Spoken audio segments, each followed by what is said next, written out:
Last ஒரு 5-6 message வஞ்சிக்கப்படாதீர்கள்ங்கிற ஹெட்டிங்கில் தான் தொடர்ந்து நம்ம பேசிகிட்டே வரோம்.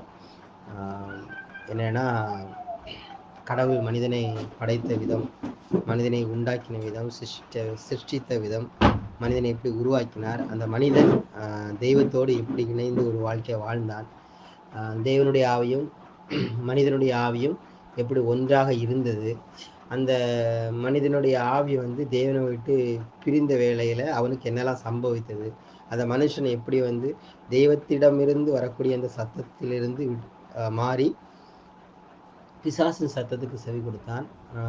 பிசாசின் சத்தம்னா என்னது, பிசாசு எப்படி நம்மிடத்துல பேசுவான், ஐம்பொறிகள், நம்முடைய சரீரத்தில் இருக்கக்கூடியதான ஐம்பொறிகள் அல்ல ஐம்புலன்கள், கண்ணு, காது, மூக்கு, வாய், மெய், இந்த ஐம்புலன்கள் வழியாக எப்படி மனிதன் வாழ்க்கை வாழ்கிறான்.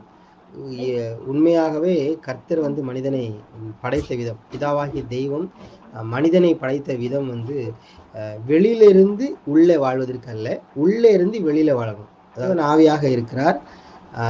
ஆவியாக இருக்கிற தெய்வம் மனிதனுடைய ஆவிக்குள்ளாக வாசம் செய்து கொண்டிருக்கிறார்.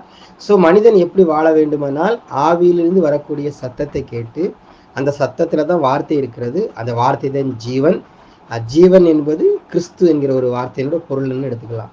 கிறிஸ்து எனக்கு ஜீவனாக இருக்கிறார், ஒளியாக இருக்கிறார்லாம் சொல்லுவாங்க இல்லையா. ஸோ ஆவியிலிருந்து வரக்கூடிய அந்த சத்தத்தில் வார்த்தை இருக்கிறது, அந்த வார்த்தையில் ஜீவன் இருக்கிறது.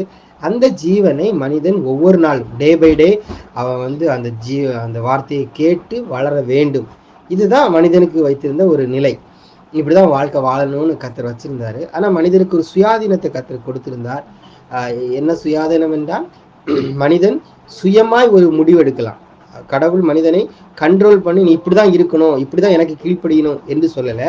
நீ கீழ்ப்படியணும், இப்படிலாம் வாழணும், ஆனால் அதை நீ எப்படிதான் செய்யணும், நீனே மனமு வந்து செய்ய வேண்டும். என்னுடைய ஆளுகை என்பது உன்னை வந்து கண்ட்ரோல் பண்ணுவதல்ல, உன்னை சுயாதீனமாய் விடுவது. நீ ஃப்ரீயா இருக்கணும். நீ சுயாதீனமாய் இருந்து கொண்டு அந்த சுயாதீனத்திலே சுய சித்தத்திலே நீ வாழ்ந்து கொண்டு அதிலிருந்து என்னை நீ எனக்கு கீழ்ப்படிந்து என்னை நேசித்து நாம் இருவரும் சேர்ந்து ஒரு வாழ்க்கையை வாழ வேண்டும். இதுதான் கர்த்தர் பரம பிதா விரும்பினது. என்னை போல ஒரு மனிதனை உருவாக்கினா, ஏற்கனவே நான் சொல்லியிருந்த படைப்பை பற்றி சொல்லும்போது, மனிதனை படைத்துட்டு தெய்வம் பார்க்கும் பொழுது ஆவியா இருக்கிற தெய்வம் மனுஷனா பூமிக்கு வந்தா எப்படி இருக்குன்னு அவர் யோசிச்சாரு. அதுதான் ஆதாம். அப்போ ஆதாமை பார்க்கும்போது அவர் வந்து தண்ணியை பார்க்குறாரு, வா சூப்பரா இருக்குல்ல அப்படின்னு பார்க்குறாரு. இவன் மனிதன் தெய்வத்தை பார்க்கும் பொழுது கூட தெய்வத்தை அறிய அவன் யாரை அறிந்து கொள்கிறான் என்றால் தன்னை அறிந்து கொள்கிறான். நாம் கர்த்தரை அறிந்து கொள்ளணும், கிறிஸ்துவை அறிகிற அறிவின் மேன்மைக்காக நான் எல்லாவற்றையும் நஷ்டமும் குப்பையுமா எண்ணுகிறேன் என்றெல்லாம் பவுல் சொல்லுகிறார் இல்லையா. கிறிஸ்துவை அறிகிற அறிவு என்னதுன்னா, கிறிஸ்துவன் எந்த அளவுக்கு அவன் அறிந்து கொள்ளுகிறானோ, ஒரு ஆத்மா கிறிஸ்துவை குறித்து தெய்வீகத்தை குறித்து கர்த்தத்துவத்தை குறித்து எந்த அளவுக்கு அறிந்து கொள்கிறானோ அந்த அளவுக்கு அவன் தன்னையே அறிந்து கொள்கிறான். தனக்குள்ளாக எவ்வளவு வல்லமை இருக்கிறது, தன்னை கர்த்தர் எப்படி படைத்திருக்கிறார், எந்த நிலையில் வைத்திருக்கிறார் என்பதெல்லாம் மனிதன் அறிந்து கொள்கிறான். அது காலகாலங்களில் தெய்வம் மனிதனுடைய நிலைக்கு ஏற்ப தன்னை இன்னும் ரிவீல் பண்ணிட்டே இருக்கிறார், வெளிப்படுத்தி கொண்டே இருக்கிறார். ஸோ இப்படிதான் மனிதனுடைய வாழ்க்கை இருந்தது. மனிதனை வந்து படைக்கும் பொழுதே எப்படி படைச்சாருன்னா, முகமுகமாய் தெய்வமும் மனிதனும் முகமுகமாய் பார்த்து, எப்படின்னா மனிதனை இந்த சரீரத்தை படைத்து உருவாக்கி மண்ணினால் உருவாக்கி அந்த மண்ணுக்குள்ளாக சுவாசத்தை ஊதுகிறார். இப்போ அந்த மனிதனை வந்து கண்களை திறந்து பார்க்கும் பொழுது ஒரு இமேஜினேஷன், கண்களை திறந்து பார்க்கும்போது அவன் ஃபஸ்ட்டு எதைத்தான் அவனுடைய ஆவியில் உணர்ந்திருப்பான் என்றால் தெய்வத்தை தான் உணர்ந்திருப்பான். தெய்வத்தை உணர்ந்து ஆட்டோமேட்டிக்காக அவனுக்குள்ளாக இருந்து ஒரு வார்த்தை வர என்னன்னா அப்பா என்கிற ஒரு வார்த்தை. அப்பான்னா அர்த்தம் என்னன்னா உருவாக்குகிறவர் என்றதான் அர்த்தம். அதனால தான் ஆதாம் வந்து ஏவாளை படைக்கும் பொழுது பைபிள் என்ன சொல்லுதுன்னா, ஆதாம் ரொம்ப அவன் வந்து கோமா ஸ்டேஜில் நித்திரையா இருந்தான், அவனுக்கு தெரியாது. ஆனால் அவனுடைய எலும்பை எடுத்து தான் கர்த்தர் படைக்கிறாரு. இப்போ ஆதாம் எந்திரிச்ச உடனே அந்த ஏவாளை பார்த்த உடனே அவன் என்ன தெரியுமா சொல்றான், ஃபர்ஸ்ட் கவிதை, எலும்பிலிருந்து எடுக்கப்பட்ட போலையா, என் எலும்புக்கு எலும்பும் சதைக்கு சதையும் சொல்றான் இல்லையா. எப்படி அவன் கண்டுபிடிக்கிறான் அந்த இதை? ஏன்னா அவ்வளவு தூரத்துக்கு அவன் நித்திரையா இருந்தாலும் அவனுடைய ஆவி அவ்வளவு விழிப்பா இருக்குது. பார்த்தோன்னா கண்டுபிடிச்சா இவர் என்னக்குள்ளாக இருந்தா அவன் வந்திருக்கிறா அப்படின்னு. அதே மாதிரி தான் அவன் நம்முடைய ஆவி ரொம்ப ஓப்பன் மைண்ட், ரொம்ப ஷார்ப்பாக இருந்தாலும் நம்ம யாருக்குள்ளாக இருந்து நாம் வந்திருக்கிறோம், நம்முடைய நிலை என்ன என்பதை குறித்து தெளிவாக புரிந்து கொள்ள முடியும். இதெல்லாம் ஒரு செய்திக்காக நான் சொன்னாலும் இதை வந்து நான் சொல்லக்கூடிய ஒவ்வொரு வார்த்தையினுடைய அர்த்தத்தை நீங்கள் சரியாக புரிஞ்சு அதை ஒரு அனுபவம் ஆக்குனா தான் அது வந்து 100% உங்களுக்கு பலன் கொடுக்கும். இப்போ நான் பேசுகிறத நீங்கள் கேட்குறீங்க, இது வந்து உங்களுக்கு ஜஸ்ட் உங்கள் மூளை அறிவில் தான் போய் இருக்குது. இதை நீங்கள் திரும்பவும் தியானித்து அந்த தியானிக்கும் பொழுது அதிலிருந்து கர்த்தர் பேசுகிறார் பார்த்தீங்களா, அதுதான் உங்களை வந்து அனுபவத்துக்கு நேராக கொண்டு செல்லும். இப்போ ஆதாமை படைக்கும் பொழுது அவனுக்கு எப்படி அந்த மனிதன் எப்படி இருந்தான்னா, அவனுக்கு வந்து ஒரு சூப்பர் நேச்சுரல் லைஃப் அவன் வாழ்ந்துட்டு இருந்தான் இல்லையா, ரொம்ப சந்தோஷமான சமாதானமான ஒரு இளைப்பாறுதலான வாழ்க்கை வாழ்ந்துட்டு இருந்தான். அவன் நிர்வாணியாக இருந்தாலும் வெட்கப்படாது இருந்தார்கள் அப்படின்னு தான் வசனம் சொல்லுது. ஆதியாகமம் 2ஆம் அதிகாரம் 25வது வசனத்தில் வாசிக்கிறோம். ஆதாமும் அவன் மனைவியும் ஆகிய இருவரும் நிர்வாணிகளாக இருந்தும் வெட்கப்படாதிருந்தார்கள் அப்படின்றது. இன்னைக்கு இந்த மெசேஜினுடைய ஹெட்டிங் என்னதுன்னா, ஒரு மனிதன் வஞ்சிக்கப்படும் பொழுது அவன் எந்தெந்த நிலைகளில் வஞ்சிக்கப்பட்டு கொண்டிருக்கிறார் என்பதை குறித்து நிறைய டாபிக் நம்ம பேசிட்டோம். அதில் ஒரு டாபிக் என்னன்னா, மனிதன் வஞ்சிக்கப்படுவதற்கு முன்பதாக எந்த நிலையில் இருந்தான், அந்த நிலை அவனுக்கு வெட்கத்தை கொடுக்கவில்லை. அவன் வஞ்சிக்கப்பட்ட வேளையில பிசாசுடைய வஞ்சனைக்கு விழுந்த பிற்பாடு அவனுக்கு வெட்கம் எப்படி அவனை ஒரு தன்னிலை மறக்க செய்து, இல்லை என்றால் தன்னை குறித்து தாழ்வு மனப்பான்மைக்குள்ளாக போய் எப்படி அவனுடைய வாழ்க்கையை வந்து ஒரு அதால பாதாளம் சொல்லுவாங்களே அந்த நேரத்தை அந்த வாழ்க்கைக்கு நேரம் போச்சு. ஒரு மனிதனுக்கு இருந்ததான அந்த வெட்கம் என்கிற அந்த சுபாவம் ஒரு மனிதனை எந்த அளவுக்கு அவனை காயப்படுத்தினது. காயப்பட்ட அந்த மனிதன் வந்து எப்படி பிறரை காயப்படுத்தினா, ஸோ இவைகளிலிருந்து தெய்வம் எப்படி அந்த மனிதனை வந்து விடுதலையாக்குறார், இதை தான் இன்னைக்கு பார்க்க போறோம். ஹெட்டிங் பார்த்தீங்கன்னா வெட்கம்னு எடுத்துக்கலாம். ஷேம், அதுக்கு தமிழ் மொழிபெயர்ப்பில் நாணம், அச்சம், மடம் என்னெல்லாமோ சொல்றாங்க. ஷேம் இல்லைன்னா நாணம் சொல்றது காட்டிலும் அவமானம் சொல்லலாம். வெட்கம் வேற இதற்கு ஏதாவது அர்த்தம் ஏதாவது இருக்குதா உங்களுக்கு தெரிஞ்சது? வேற ஏதாவது அர்த்தம் தெரியுமா வெட்கத்திற்கு? ஆதாமும் ஏவாளும் நிர்வாணிகளாக இருந்தார்கள், ஆனால் அவர்கள் வெட்கப்படாதிருந்தார்கள் அப்படின்னு வசனத்துல வாசிக்கிறோம்.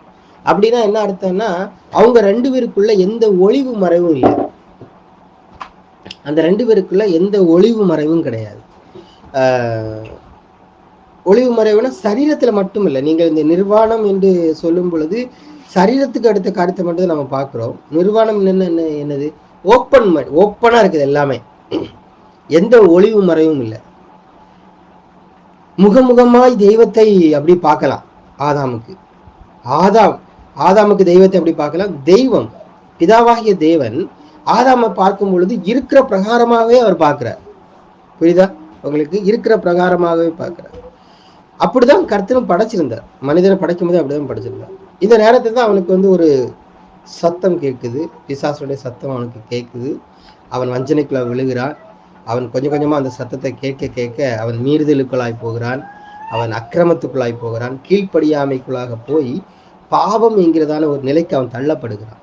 அதாவது பாவம் என்று சொன்னால் ஒரே வார்த்தையில சொல்லணும்னா மாம்ச சிந்தை அப்படின்னு சொல்லலாம், இல்லைன்னா தேவனுக்கு எதிரான ஒரு சிந்தை என்று சொல்லலாம்.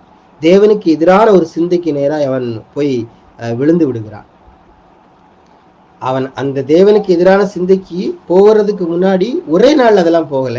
அவனுக்குள்ளாக வேற சத்தம், பிசாசுடைய சத்தம் கேட்க கேட்க மீறுதல், அக்கிரமம், கீழ்ப்படியாமை, இந்த இடத்துல எல்லாம் பிரயாணம் செய்து அப்படி பாவம் என்கிற ஒரு இதுல போய் மாட்டிக்கிறான். மாம்ச சிந்தை என்கிறதான ஒரு ஒரு ஒரு பொறியில போய் மாட்டிக்கிறான். இப்போ அந்த மாம்ச சிந்தை அவனுடைய 5 புலன்களும் அவனை வந்து கண்ட்ரோல் பண்ண ஆரம்பிக்குது. நல்லா புரிஞ்சுக்கோங்க. இவ்வளவு நாளும் அவனை அன்பின் கயிறுகளால், தன்னுடைய நேச கயிறுகளால் அவனை ஆளுகை செய்து நடத்தினது யாருன்னா பிதாவாகிய தெய்வம். அவர் தான் அவனை ஆளுகை செய்து நடத்தினாரு. இவனும் அப்படிதான் இருந்தான், ஆதாமும் அப்படிதான் இருந்தான். இயேசு கிறிஸ்து இந்த பூமிக்கு வரும்போது சொன்னார்ல, நானும் பிதாவும் ஒன்றா இருக்கிறோன்னு சொன்னார்ல, அதே மாதிரி தான் ஆதாமும் வாழ்ந்துட்டு இருந்தான். ஆனா நாட்கள் செல்ல செல்ல செல்ல ஆதாமுக்கு வேற சத்தம் கேட்டு அந்த சத்தத்துக்கு கீழ்ப்படிந்து அவன் பிதாவுடைய சத்தத்தை விட்டு விலகி இப்போ பிசாசுடைய சத்தத்துக்கு முற்றிலுமா செவி கொடுக்கிறான். அந்த சத்தம் இவனுக்கு கேட்க கேட்க அந்த சத்தம் இவனை வேற மாதிரி உருவாக்குது. சத்தம் மனிதனை உருவாக்குது பாருங்க. ஏன்னா சத்தத்துக்குள்ள என்ன இருக்குது? வார்த்தை இருக்குது. அந்த வார்த்தை அவனை உருவாக்குது. இப்ப உங்கள் ஆவியிலிருந்து வரக்கூடிய கிறிஸ்துவின் வார்த்தையை உங்களை உருவாக்கும். அதே மாதிரி வேற வார்த்தைகளை நாம் கேட்கும் பொழுது, வேற பிசாசின் வார்த்தைகளை நாம் கேட்கும் பொழுது, பிசாசு மாம்ச ரீதியாக ஐம்புலன்களின் வழியாக பேசும் பொழுது அந்த சத்தத்துக்கு நாம் இம்பார்ட்டன்ட் கொடுக்கும் பொழுது நம்மை அந்த சத்தம் உருவாக்குது. நான் சொல்றது உங்களுக்கு புரியுதா? அந்த சத்தம் நம்மளை உருவாக்குது பாருங்க. நமக்குள்ள சந்தோஷம், ஒரு ஒரு ஒரு மகிழ்ச்சி இருக்குது. வெளியிலிருந்து நம்மை குறித்து பேசப்பட்ட ஒரு அவதூறமான ஒரு சத்தத்தை கேட்கும்போது அந்த சத்தம் உள்ள போகுது. உங்களை குறித்து தப்பா ஒருத்தங்க பேசிட்டாங்க, உங்களை பத்தி நெகட்டிவான ஒரு காரியத்தை விமர்சனத்தை பண்றாங்க.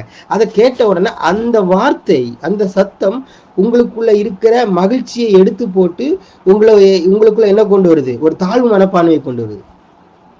சோ சத்தம் உங்களை உருவாக்கி கொண்டிருக்கிறது. புரியுதுங்களா? உள்ள இருந்து வரக்கூடிய சத்தமும் உருவாக்குது, வெளியிலிருந்து வரக்கூடிய சத்தமும் உருவாக்குது. நாம எதுக்கு இம்பார்ட்டன்ட் கொடுக்குறோங்கிறத முக்கியம். இப்போ ஆதாம் வெளியிலிருந்து வரக்கூடிய சத்தத்துக்கு இம்பார்ட்டன்ட் கொடுக்குறான். அந்த சத்தம் இவனை உருவாக்குது. வெளியிலிருந்து வரக்கூடியதான சத்தம் ஏவாளை உருவாக்குது. அதைத்தான் ஒரு இடத்துல சொல்லுகிறோம். பவுல் இயேசு கிறிஸ்து சொல்லுவார் இல்லையா, நீங்கள் உங்கள் பிதாவாகிய பிசாசினால் உண்டானவர்கள். யோவான் ஒரு இடத்துல சொல்லுவார், நாங்கள் எங்கள் தேவனால் உண்டானவர்கள். தேவனால் உண்டானவர்கள். உண்டாக்குதல் அப்படின்னா என்ன அர்த்தம்? உண்டாக்குதல் அப்படின்னா என்ன அர்த்தம்னா, ஒரு வார்த்தை நம்மளை அப்படி உண்டாக்குகிறது, நம்மளை உண்டாக்குது. புரியுதா உங்களுக்கு? நீங்க இந்த மெசேஜஸ், இந்த புது உடன்படிக்கையின் சத்தியத்தை இந்த ஜீவனின் பிரமாணம் சொல்லலாம், ஆவியின் பிரமாணம் என்று சொல்லலாம், கிருபையின் சத்தியம் சொல்லலாம், ஆரோக்கியமான உபதேசம் என்று சொல்லலாம், இதுக்கு நிறைய பேரை சொல்லலாம், சுவிசேஷம் என்று சொல்லலாம். இந்த சுவிசேஷத்தை நீங்க கேட்க கேட்க கேட்க கேட்க உங்களை அறியாமலே இந்த சுவிசேஷம் உங்களை உருவாக்கி கொண்டிருக்கிறது. அப்படித்தானே? உங்களுக்கு அது தெரியாது, நீங்கள் உருவாக்கப்பட்டு கொண்டே இருக்கிறீங்க. ஒரு இந்த சுவிசேஷத்தை ஆரம்பத்துல கேட்கும் பொழுது இருந்த நீங்கள் என்பது வேற. ஒரு குறிப்பிட்ட காலங்கள் கேட்க கேட்க கேட்க உங்களுடைய மனநிலை அல்ல உங்களோட உள்ளான ஆத்மா நாளுக்கு நாள் புதிதாக்கப்பட்டு கொண்டிருக்கிறது. உங்களுடைய மனம் புதிதாகிறதுனாலே மறுரூபமாகுங்கள். உங்கள் மனம் புதிதாக்கப்பட்டு கொண்டே இருக்கிறது. ஸோ அந்த சத்தியம் என்று சொன்னா சத்தியத்துக்குள்ள வார்த்தை இருக்குது. அந்த வார்த்தை தான் உங்களை உருவாக்குது. ஸோ ஒரு வார்த்தை உங்களை உருவாக்குது பாத்தீங்களா? இதுதான் உண்டாகுதல். நாங்கள் தேவனால் உண்டானவர், எங்கள் பிதாவாகிய தேவனால் உண்டானவர்கள். அப்படின்னா தேவன் சொல்லக்கூடிய வார்த்தையினால் நாங்கள் உண்டானவர்கள். யோவான் அதை தான் சொல்ல வரான். தேவன் பேசின அந்த வார்த்தை எங்களை உண்டாக்குகிறது. நீங்கள் யாருடைய வார்த்தையில உண்டாக்கப்பட்டிருக்கிறீங்க? பிசாசின் வார்த்தையினால் உண்டாக்கப்பட்டிருக்கிறீங்க. யாரை பார்த்து இயேசுக்கு சொல்றாரு? இஸ்ரேல் ஜனங்களை பார்த்து சொல்றாரு. இது எங்க நடக்குது? இஸ்ரேல் ஜனங்களுக்கு நடக்கிறதுக்கு முன்னாடி அதோட வேர் ரூட் எங்க போகுதுன்னா ஆதாமுக்கு போகுது. ஆதாமும் ஏவாளும் ஏதேனில் பிசாசினால் தேவனால் உண்டாக்கப்பட்டார்கள். அடுத்தது ஒவ்வொரு நாளும் அவர்கள் தேவனுடைய சத்தத்தை கேட்டு உண்டாக்கப்பட்டு கொண்டே இருக்கணும். நாளுக்கு நாள் வளர்ச்சிக்கு மேல வளர்ச்சி அடையணும். நாளுக்கு நாள் கிருபைக்கு மேல கிருபை அவங்களை அடைந்து கொள்ளணும். நாளுக்கு நாள் அவங்க பூரண வளர்ச்சிக்கு நேரம் வர வேண்டிய ஆதாமும் ஏவாளும் தேவனால உண்டாக்கப்பட்டவர்கள் இப்பொழுது பிசாசின் சத்தத்தை கேட்டு பிசாசினால் உண்டாக்கப்பட்டு கொண்டிருக்கிறார்கள். சோ தேவனால் அவர்கள் உண்டாக்கப்பட்டிருக்கும் பொழுது அவர்கள் நிர்வாணிகளாக இருந்தும் வெட்கப்படாதிருந்தார்கள். ஒளிவு மறையே கிடையாது. ஹஸ்பண்ட் ஒய்ஃபுக்குள்ள ஒளிவு மறைவே கிடையாது. இது ஒரு ஃபேமிலி கவுன்சிலிங்க்கு நிறைய பேசலாம். இதுல எந்த ஒளிவு மறைவே கிடையாது. சரீர ரீதியாகவும் சரி, ஆத்ம ரீதியாகவும் சரி, எந்த ஒளிவு மறைவுமே இல்லாத ஒரு ஒரு ஓப்பன் ஹார்ட் அவங்களுக்குள்ள இருந்துச்சு. ஆதாம் ஏவாளுக்குள்ளாக இருந்தது, ஆதாமுக்கும் தெய்வத்துக்கும் நடுவாக இருந்தது, ஏவாளுக்கும் தெய்வத்துக்கும் நடுவாக இருந்தது. இப்போ பிசாசினால் இவர்கள் உண்டாக்கப்பட்ட பொழுது, பிசாசின் வார்த்தை இவர்களுக்குள்ளாய் வேலை செய்யும் போது இவர்கள் ஒருவரை விட்டு விலக ஆரம்பிக்கிறார். எங்கன்னா முதலாவது அவர்கள் அந்த ஆதியாகமம் 3ஆம் அதிகாரம் 8வது வசனத்தை வாசிக்கும் பொழுது, 7ஆம் வசனம் வாசிக்கும் போது, அவர்கள் இருவருடைய கண்கள் திறக்கப்பட்டது, அவர்கள் தாங்கள் நிர்வாணிகள் என்று அறிந்து அத்தி இலைகளை தைத்து தங்களுக்கு அரை கச்சைகளை உண்டு பண்ணினார்கள். பகலில் குளிர்ச்சியான வேளையில் தோட்டத்தை உலாவுகிற தேவனாகிய கர்த்தருடைய சத்தத்தை அவர்கள் கேட்டார்கள். அப்பொழுது ஆதாமும் அவன் மனைவியும் தேவனாகிய கர்த்தருடைய சந்நிதிக்கு விலகி தோட்டத்தின் விருட்சங்களுக்குள்ளே ஒளிந்து கொண்டார்கள். அப்பொழுது தேவனாய் கர்த்தர் ஆதாமை கூப்பிட்டு, நீ எங்கே இருக்கிறாய் என்றார். அதற்கு அவன், நான் தேவரீருடைய சத்தத்தை தோட்டத்திலே கேட்டு நான் நிர்வாணியாய் இருப்பதினால் பயந்து ஒளிந்து கொண்டேன் அப்படிங்கிறான். சோ நிர்வாணி என்கிற ஒரு அறிவு அவனுக்கு வருது பாருங்க. தான் நிர்வாணி என்று நினைச்ச உடனே அவன் என்ன பண்றான்? ஃபர்ஸ்ட் அவன் என்ன பண்றான் தெரியுமா? ஒளிறதுக்கு முன்னாடி அவன் என்ன தெரியுமா பண்றான்? அத்தி இலையை எடுத்து மறைக்கிறான். சோ அத்தி இலையை எடுத்து தன்னுடைய நிர்வாணத்தை மறைக்கிறான். எதுக்கு தெரியுமா? அத்தி இலை வந்து தேவனிடத்திலிருந்து தன்னை மறைப்பதற்காக அல்ல. அத்தி இலை என்பது தன்னுடைய நிர்வாணத்தை பார்க்கறதுக்கு அவனுக்கே முடியல. ஒரு கில்ட்டி கான்சியஸ், குற்ற மனசாட்சி அப்படி சொல்லலாமா? அப்படி சொல்லலாம். ஐயோ நான் நிர்வாணியா இருக்கிறேன், ஒரு வெட்கம் அவனுக்கு வருது. அதுவரை ஒளிவு மறைவே இல்லை. ஹஸ்பண்ட் ஒய்ஃபுக்குள்ள எந்த ஒளிவு மறைவும் இல்லை. இன்னும் சொல்ல போனா உண்மையான உறவு எதுல தரமா இருக்குது? ஒளிவு மறைவு இல்லாமல் ஒருவரை ஒருவர் அறிவதுதான் உண்மையான உறவு. அதுலதான் உண்மையான அன்பு இருக்கும். இப்ப இருக்கிற அன்புல வந்து உண்மையான என்ன சொல்றது, ஒளிவு மறைவு கொஞ்சம் இருக்கதான் செய்யுது இல்லையா?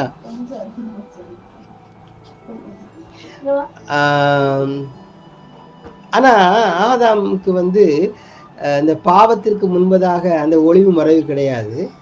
ஆனா இந்த பிசாசு சத்தெல்லாம் கேட்டு அவன் மாம்சத்துல யோசிக்கும் பொழுது, நன்மை தீமைங்கிற அறிவில் அவன் செயல்பட ஆரம்பிக்கும் பொழுது ஒளிவு மறைவு வந்துருது பாருங்க.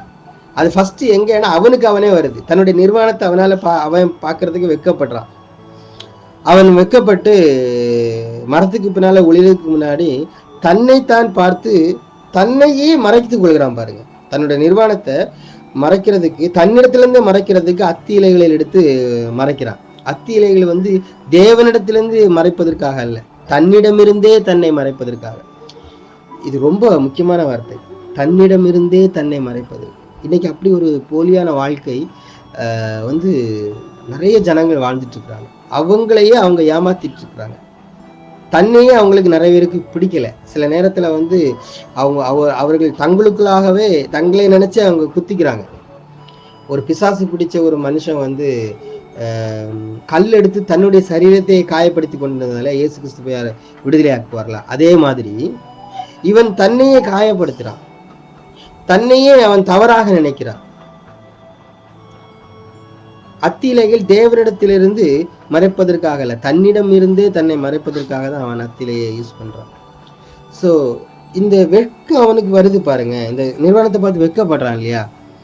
வெட்கப்பட்ட உடனே அவனுக்கு வந்து ஃபர்ஸ்ட் என்ன நடந்திருக்குன்னா ஒரு குற்ற மனசாட்சி வந்திருக்கும். ஐயோ நான் தப்பு பண்ணிட்டேன். ஸோ இந்த குற்ற மனசாட்சிங்கிறது வந்து எதை சார்ந்து இருக்குதுன்னா தன்னுடைய செயல்களை சார்ந்து இருக்குது. நான் ஒரு தப்பு பண்ணிட்டேன், நான் ஒரு தவறா பேசிட்டேன், தவறா பார்த்துட்டேன், தவறா செயல்பட்டுட்டேன், இதெல்லாம் இந்த கிரியைகளை பார்க்கும் பொழுது அவனுக்கு குற்ற மனசாட்சி வருது. ஸோ குற்ற மனசாட்சி வந்து கிரியைகளோடு தொடர்புல இருக்குது. ஆனா இந்த வெட்கம் இருக்கு இல்லையா, அந்த வெட்கம் ஒருபடி மேல.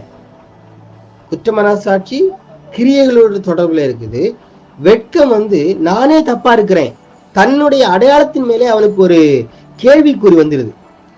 தன்னுடைய அடையாளத்தையே அவன் சந்தேகிக்க ஆரம்பிக்கிறான். நான் சொல்றது உங்களுக்கு புரியுதா? புரியுதுன்னா ஜஸ்ட் சொல்லிருங்க. குற்ற மனசாட்சி வந்து தன்னுடைய கிரியைகளோடு சம்பந்தப்படுத்துறான். ஆனா வெட்கம் வந்து அவன் தன்னுடைய அடையாளத்தையே அவன் சந்தேகப்பட வைக்கிறான். அந்த தேவன் அவனை உருவாக்கினார் இல்லையா, ஒரு அடையாளத்தோடு உருவாக்கினார் இல்லையா, அந்த அடையாளத்தையே அவன் சந்தேகப்பட ஆரம்பிக்கிறான், குறை உள்ளதாக அவன் பார்க்க ஆரம்பிக்கிறான்.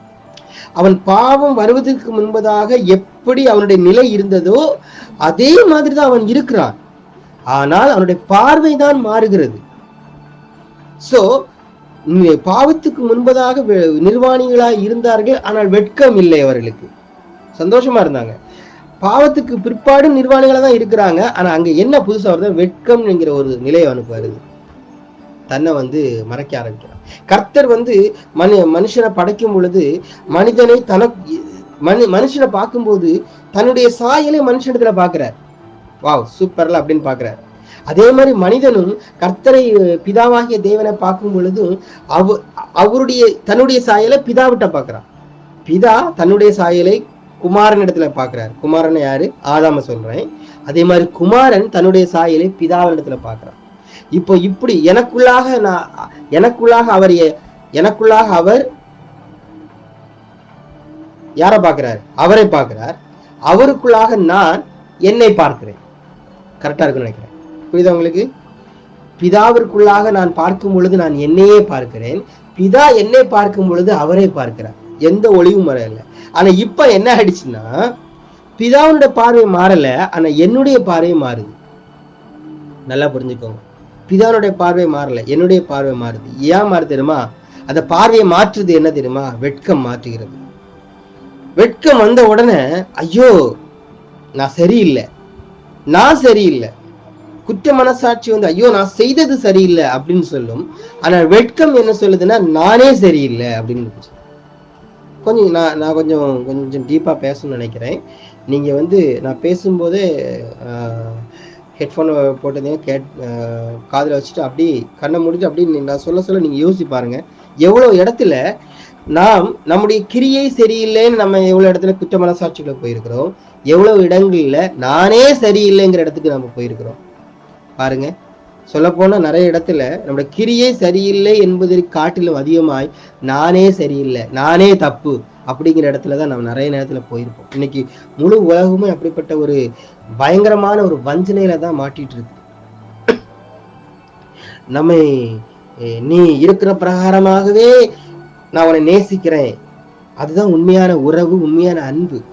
ஆனா இந்த உண்மையான அன்பையும் உண்மையான உறவையும் இந்த வெட்கம் என்கிறதான இந்த ஷேம் என்கிற இந்த கேரக்டர் வந்து தடுக்குது, அப்படி மறைக்குது. ஒரு போலியான முகத்தை காமிக்குது, ஒரு போலியான உறவை காமிக்குது. ஏன்னா நான் என்ன முழுமையா அப்படி காமிச்சிட்டேன்னா ஐயோ அவமானம் வந்துருது. என்ன இருக்கிற பிரகாரமே என்ன காமிக்க முடியல. ஆதாமுக்கு அப்படிதான், இருக்கிற பிரகாரமே என்ன காமிக்க முடியல. அதனாலதான் தன்னிடமிருந்தும் தன்னை மறைக்கிறான், மனைவியிடமிருந்தும் தன்னை மறைக்கிறான்.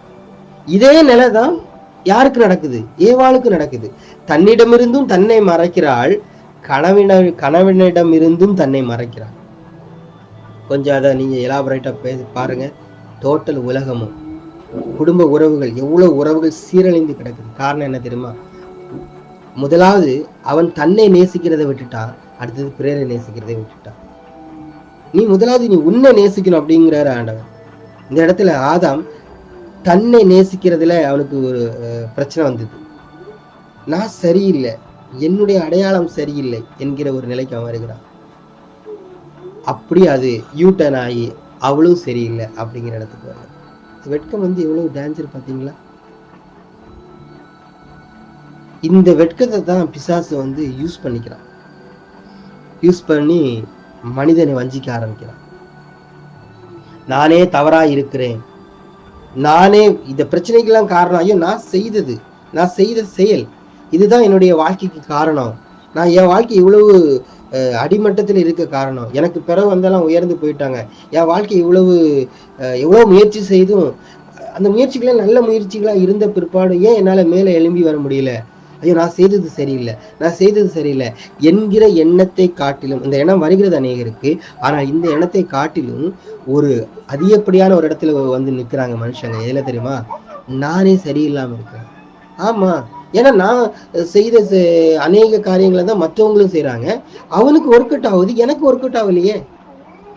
இன்னும் சொல்ல போனா அவனை காட்டிலும் ஒரு கம்பெனியில வேலை பார்க்குறவங்களா இருக்கலாம், ஒரு காலேஜ் ஸ்கூல்ல படிக்கிற பிள்ளைகளா இருக்கலாம், இல்ல ஒரு குடும்பத்துல இருக்கிற கணவன் மனைவி உறவா இருக்கலாம், ஒரு ஊழியமா இருக்கலாம். அவங்க செய்யற மாதிரி தானே நான் செய்யறேன், அவங்கள மாதிரி தானே நானும் ஊழியம் செய்யறேன், அவங்கள மாதிரி தானே அந்த குடும்பத்தில் இருக்கிற கணவனை மாதிரி தானே நானும் நேசிக்க முற்படுகிறேன் மனைவிய,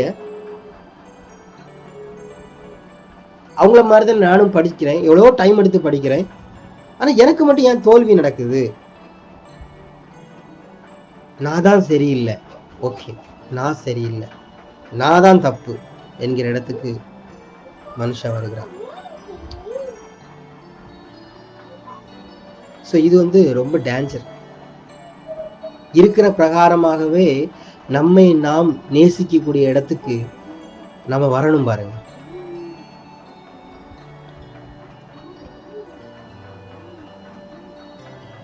குற்ற மனசாட்சி உங்களுக்கெல்லாம் வேலை செய்து அந்த குற்ற மனசாட்சி வெட்கத்துக்கு நேராக கொண்டு நிப்பாட்டுது. இப்போ வெட்கம்தான் நம்மளை ஆளுகை செய்யுது. நான் சரியில்லை. நீங்கள் பாருங்களேன், நீங்கள் வந்து டிவி ஜோக்ஸ் எடுத்து பாருங்கள், காமெடிகள் எடுத்து பாருங்கள், சினிமாவில் காமெடி ஜோக்ஸை பாருங்கள். எந்த மேக்ஸிமம் 99% காமெடியெல்லாம் எப்படி இருக்கும்? அடுத்தவனுடைய அடையாளத்தை குறை சொல்கிறதா இருக்கும். அவனுடைய நிறத்தையோ, அவனுடைய மொழியையோ, அவனுடைய நடவடிக்கைகள், அவனுடைய பேச்சு, அவனுடைய பார்வை, அவனுடைய செயல்கள், அவனிடத்தில் இருக்க நிறம், அவனுடைய அவன் கட்டையாக இருக்கிறான், ஹைட்டாக இருக்கிறான், ஏதோ ஒரு காரியம், அவனுடைய அடையாளத்தை குறை சொல்கிறதா தான் இருக்கும். இதுதான் அவனுடைய அடையாளத்தை கேவலப்படுத்துறதா இருக்கும். இன்னைக்கு பெரிய காமெடியன் அப்படின்னு பார்த்தீங்கன்னா அவன் தன்னைத்தானே கேவலப்படுத்தவனா இருப்பான். அது ஒரு இப்போ ரொம்ப அதுவே ஒரு தாழ்மையின் அடையாளமாக இப்போ மாறிடுச்சு. தன்னைத்தானே கேவலமாக இப்போ அவனே கேவலப்படுத்திப்பான். அது காமெடியாக மாறிடும். அவன் அடுத்த ஆளை கேவலப்படுத்துவான், அதுவும் காமெடியாக மாறும். என் குடும்பத்தை கேவலப்படுத்துவான், அவன் குடும்பத்தை நான் ரொம்ப கேவலப்படுத்துவோம். இது பிறந்ததுலேருந்தே எங்களுக்கு பழக்கம். இதுதான் இதை சொல்லும்போதே சிரிப்பு வருது. எந்த அளவுக்கு பிசாசுடைய வஞ்சனை வந்து மனு குலத்தையே அப்படி ஆட்டி வச்சிருக்கு பாருங்க. ஒருத்தரை கேவலப்படுத்துறது, குறைத்து மதிப்பிடுகிறது. இந்த இடத்துல வந்து எனக்கு இந்த மனிதனுடைய இந்த வெட்கத்தை யாரு யூஸ் பண்ணிக்கிறான்னா கரெக்டா மதங்களும் யூஸ் பண்ணிக்கிறது, அரசியலும் யூஸ் பண்ணுது, அட்வர்டைஸ்மெண்ட்டும் யூஸ் பண்ணுது, எல்லாமே அதை யூஸ் பண்ணுங்க. எல்லாமே யூஸ் பண்ணிக்குது. குறிப்பா அட்வர்டைஸ்மெண்ட் சொல்லவே வேண்டாம். மனிதனுடைய வெட்கத்தை தான் அவனை யூஸ் பண்ணிக்கிறான். அவன் வெட்கம் என்பது என்ன, நல்லா புரிஞ்சுக்கோங்க. வெட்கம் என்பது என்னவென்றால் தன்னுடைய அடையாளத்தை அவன் தவறாக நினைப்பது, தன்னுடைய அடையாளத்தை அவன் குறைத்து மதிப்பிடுவது. புரியுதுங்களா? தன்னுடைய அடையாளம் என்று சொல்லுவது உள்ளான மனிதனை குறித்து நான் சொல்லலை, அதுவும் உண்டு. ஆனால் சாதாரண இந்த உலகத்துல மனிதர்கள் புறமான சரீரத்தை தான் ஒரு அடையாளமா வச்சிருக்கிறாங்க. நான் ஒல்லியா இருக்கிறேன், அப்ப நான் ஹைட் குண்டா, கொஞ்சம் பாடி ஷேப் ஆகணும், குண்டா இருக்கிறேன், நான் ஒல்லியா இருக்கணும், நான் கலரா இல்லை. இந்தியாவில் இருக்கிறவங்க எல்லாம் வெள்ளையா மாறணும்னு ட்ரை பண்றாங்க. வெளிநாட்டுல போய் பார்த்தீங்கன்னா அவன் வெள்ளையா இருக்கிறவன் வந்து சூரிய வெளிச்சத்துல போய் இருக்கிறான், ஏன் கொஞ்சம் கருப்பா மாறணும்னு அவன் நினைக்கிறான், ஆசைப்படுறான். நீங்க ரொம்ப அழகா இருக்கிறீங்க, உங்க கலர் எங்களுக்கு பிடிச்சிருக்குது. இந்தியாவில் இருக்கிறவங்க வந்து சொல்லுங்க,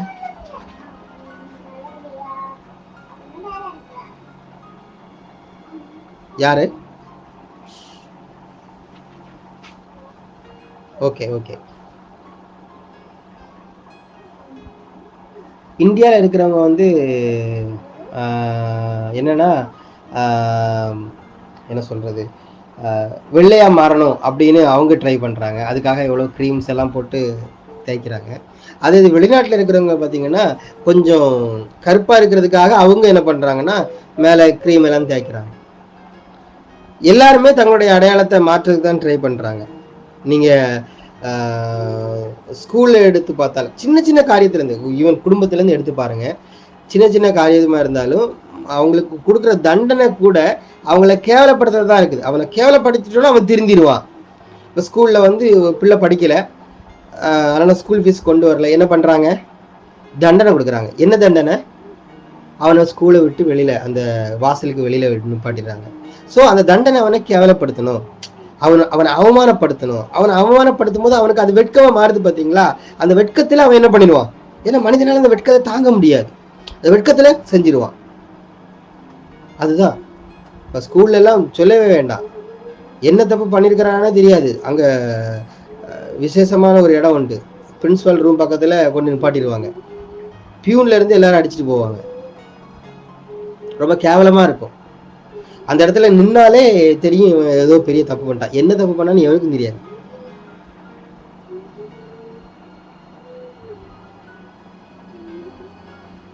அதே மாதிரி பார்த்தீங்கன்னா பெற்றோர் பிள்ளைகளை வளர்க்குறத எடுத்து பார்த்தாலுமே இப்போ பேரண்ட்ஸ்கிட்ட வந்து டீச்சர்ஸ் சொல்லுவாங்க, உங்கள் பையன் தப்பு பண்ணிட்டான்னு சொன்னால் பேரண்ட்ஸுக்கு காதுக்கு எப்படி தெரியுமா அது போய் கேட்குது, என்னத்தை நீ பிள்ளை நீ என்னத்தை வளர்க்குற? அதுதான் உண்மையிலே பிள்ளை வந்து படிக்கலை நல்லா ஐயோ நல்லா படிக்கலையே அப்படின்னு அவங்களுக்கு வருத்தம் கிடையாது. பிள்ளை என்ன படிச்சிருக்கான், நல்லா படிக்கல அப்படின்னு பேரண்ட்ஸை அந்த பேரண்ட்ஸை வந்து டீச்சர்ஸ் சொன்னால் பேரண்ட்ஸுக்கு அது எப்படி போகுதுன்னா, பிள்ளை படிக்கிறதுனா போகணும், ஆனால் அவங்க காதுக்கு என்ன போதுமா, நீ என்னத்தை பிள்ளை வளர்க்குற, தங்களுடைய அடையாளத்தோடு அவங்க சம்மதப்படுத்துகிறாங்க. கேவலமாக இருக்குது. இவங்க தங்களுடைய வெட்கத்தை மறைப்பதற்காக பிள்ளையை போட்டு அடிக்கிறாங்க. வீட்டில் சமையல் சரியில்லைன்னா கூட பேசிட்டே போகலாம். சமையல் சரியில்லைன்னா கூட ரசம் நல்லா இல்லை, ஹஸ்பண்ட் சொல்லிட்டாரு, ரசம் நல்லா இல்லை அப்படின்னு சொல்லிட்டாரு. என்ன நல்லா இல்லைன்னு சொல்லிட்டாரு. ஒன்றும் இல்லைம்மா, ரசம் நல்லா இல்லைன்னு தான் சொன்னேன். இது நீ செய்த காரியம் சரியில்லை அப்படின்னு சொல்லும் பொழுது, நீ செய்த செயல் சரியில்லை என்று சொல்லும் போது மனிதருடைய காதுகளை அது எப்படி போய் விழுகிறது என்றால், நீ சரியில்லை அப்படின்னு போய் விழுது. புரியுதா பிசாசுடைய வஞ்சனை எங்க போய் நிக்குதுன்னு? நமக்கு உங்களுக்கு நல்லா புரிஞ்சுக்கோங்க. உங்களுக்கு நடக்க போகிற காரியங்கள், அது நல்லதோ கெட்டதோ, அவைகள் உங்கள் அடையாளத்தை நிர்ணயிப்பதே இல்லை. உங்கள் அடையாளம் என்பது வேற. பிசாசு இந்த அடையாளத்தையே மாத்திடுறான்.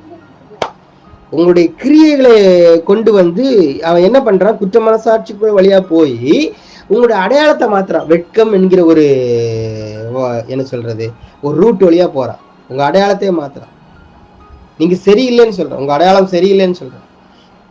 அப்ப நீங்க அதை கேட்டு ஐயோ நான் சரியில்லைன்னு நீங்க சொன்னீங்கன்னா அதுக்கு அர்த்தம் என்ன தெரியுமா, உங்களை உருவாக்கினவர் சரியில்லைன்னு நீங்க சொல்ல வரீங்க. நீ சரியில்லைன்னு சொன்னா அதுக்கு அர்த்தம் உன்னை உருவாக்கினவர் சரியில்லைன்னு.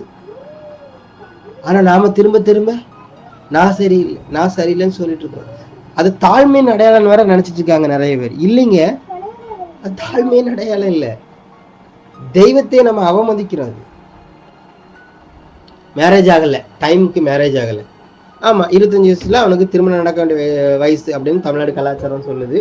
அதனால மேரேஜ் நடக்கல. அதனால அத தன்னுடைய அடையாளத்தோடு அவன் சம்பந்தப்படுத்துறான். ஆமா, எனக்கு டைமுக்கு மேரேஜ் ஆகல. நிறைய ஊர்ல இருக்கிறாங்க, அந்த டைமுக்கு மேரேஜ் ஆகலைன்னா அவனுக்கு ஏதோ இழந்த மாதிரி. ஏன்னா தமிழ் கலாச்சாரம் என்ன சொல்லுது, உனக்கு ஒரு கால் கட்டு போட்டாதான் நீ வந்து திருந்துவ.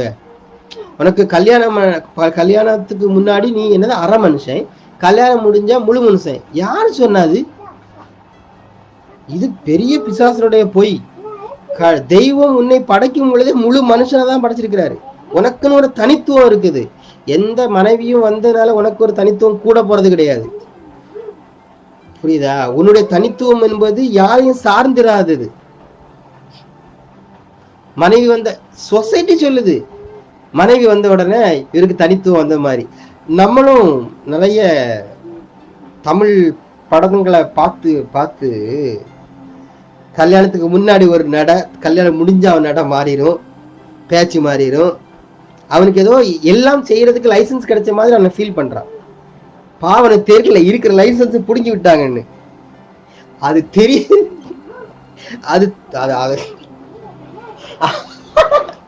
அதை குறிச்சு அப்படி ரெவலேஷன் வர்றதுக்கு முன்னாடி ஒண்ணும் பண்ண முடியாது. அவன் அடுத்த ஸ்டேஜுக்கு போயிடான். அப்பா வாய்ப்பு இல்லை. அடையாளம் அல்ல. அதாவது அந்த குறிப்பிட்ட வயசுல திருமணம் நடக்கல உடனே அது அடையாளம், தன்னுடைய அடையாளத்தோடு அதை சம்பந்தப்படுத்துவது. குடும்பமே சோகத்துல முடிஞ்சிடும். என்ன அது திருமணம் நடக்கல, சரி உங்க மூத்த பிள்ளைக்கு திருமணம் நடந்துச்சா, ஆமா நல்லா இருக்காப்லையா, கொஞ்சம் பிரச்சனை தான் இருக்குது, அப்ப இங்க கொஞ்சம் நல்லா தானே இருக்கிறா, இருக்கட்டு நடக்கும், ஒத்து வர மாட்டாங்க, சான்ஸே இல்லை. சரி திருமணம் நடக்கல, வயசுக்கு சரியான வயசுக்கு நடக்கல, அதனால சோகமா இருக்கீங்க. ஓகே, இப்போ திருமணம் நடந்துருச்சு அதனால சந்தோஷமா இருக்கானா? அதுவும் கிடையாது. என்னையா லாஜிக்கு? திருமணம் நடக்கலன்னு கவலைப்பட்டீங்க. சரி, திருமணம் நடந்த பிற்பாடா வச்சு சந்தோஷமா இருக்கீங்களா பார்த்தா அதுவும் இல்லை. ஏன்னா இவனுக்கு எதை செஞ்சாலும் சந்தோஷப்பட மாட்டான். ஏன்னா இவனுடைய அடையாளத்தை இவன் தவறான இடத்துல பார்த்துட்டு இருக்கிறான். ஆபீஸ்ல போனோடனே தன்னுடைய அடையாளத்தை அந்த போஸ்ட், அந்த அவனுக்கு ஒரு ஸ்தானம் கொடுக்கப்படுதுல, அதோட சம்பந்தப்படுத்துறான். கல்லூரிக்கு போனா அந்த படிப்போடு தன்னுடைய அடையாளத்தை சம்பந்தப்படுத்துறான், எல்லாத்தோட சம்பந்தப்படுத்துறான். ஏன்னா நீ யார் என்பது தெரியல. சோ நீ யாரா இருக்கிறா என்கிற அறிவு தெரியாம உனக்கு திருமணம் நடந்தாலும் ஆபத்து தான், நடக்காம இருந்தாலும் ஆபத்து தான். நீ யார் என்கிற அறிவு உனக்கு தெரியாம நீ ஒல்லியா இருந்தாலும் பிரச்சனை தான், குண்டா இருந்தாலும் பிரச்சனை தான்.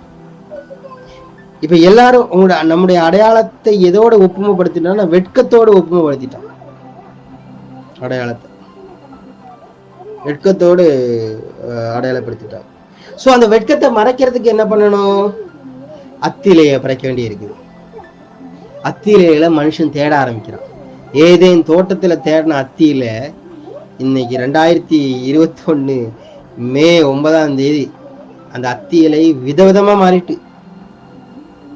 ஐயோ கடவுளே, அந்த அத்தி இலைகள் எப்படிலாம் மாறி இருக்கு தெரியுமா?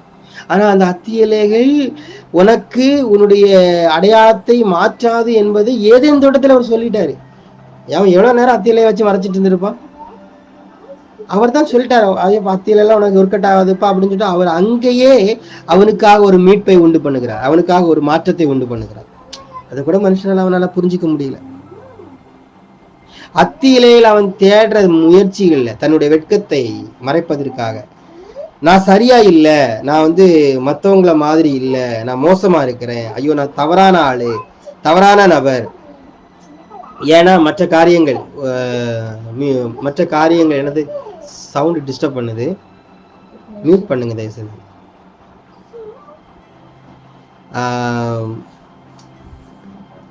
மியூட் பண்ணுங்க, எனக்கு டிஸ்டர்பா இருக்குது.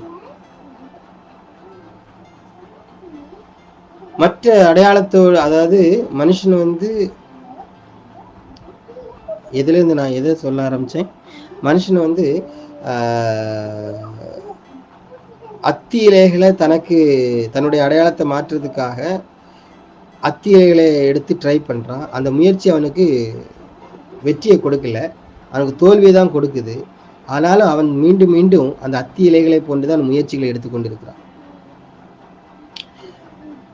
அதனால மனுஷன் என்ன பண்ணிடுறான்னா, ஏதேன் தோட்டத்திலிருந்து மனுஷன் விழுந்த ஒரு வஞ்சகம் என்னன்னா, தன்னை முழுமையா இருக்கிற பிரகாரமாக மக்களிடம் காமிச்சிடக்கூடாது. அது மனைவிடமும் சரி, பெற்றோரிடம் சரி, சின்ன வயசுல இருந்து அது ஆரம்பிச்சிருது பாருங்க. அந்த வெட்கம் என்கிற சுபாவம் சின்ன வயசுல இருந்து ஆரம்பிச்சிருது, மறைக்க ஆரம்பிக்குது பிள்ளைகள். என்ன ஒரு 2 வயசுல ஆரம்பிச்சதுன்னு நினைக்கிறேன். ஏன்னா ஃபர்ஸ்ட் ஸ்கூல்ல சொல்லி கொடுக்குற போயம் என்னது? Johnny Johnny yes papa, sugar no papa, அடுத்து அப்படி அப்படின்னு சொல்லி முடிச்சிடுறாங்க. அங்கேயே இல்ல இல்ல அப்படின்னு ஒரு வேற மாதிரி விதத்துல ரைம்ஸே சொல்லி கொடுக்குறாங்க.